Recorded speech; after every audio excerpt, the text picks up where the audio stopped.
رفتنم، خوابیدنم، حتی نگاهم. من هیچ کارم این روزا دست خودم نیست. من گم میشم این روزا بین خاطراتت.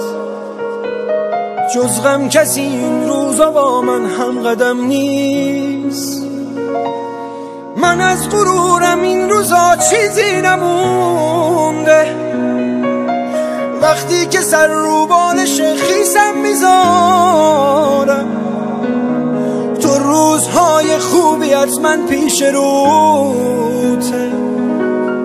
برعکس من آینده خوبی ندارم.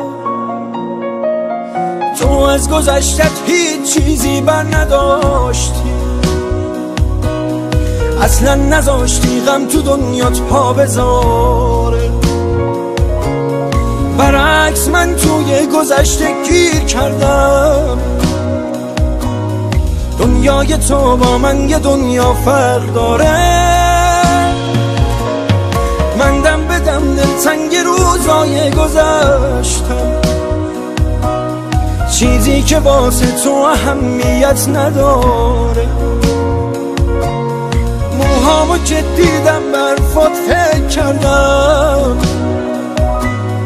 تو زندگی عشقی دوبار فرصت نداره.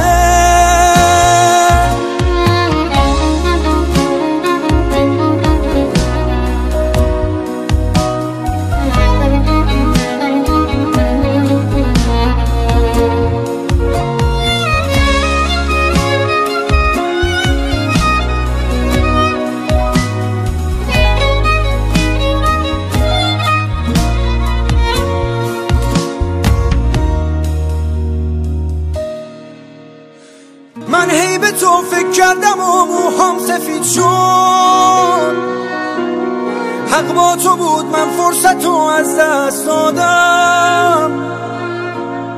تو بهترین بخش تموم زندگی. دست خودم نیست که تو موندی توی یادم. بعد از تو من با کل دنیا قهر کردم. من روی لبهام خنده ای بی تو ندارم. با رفتن آیندم و از من گرفت. برگرد، من آینده ای بی تو ندارم. تو از گذشتت هیچ چیزی بر نداشتی. اصلا نذاشتی غم تو دنیات پا بذاره. برعکس من توی گذشته گیر کردم. دنیای تو با من یه دنیا فرق داره.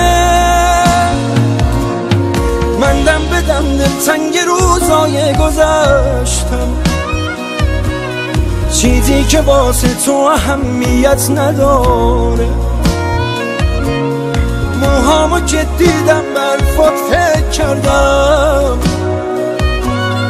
تو زندگی عشقی دوبار فرصت نداره.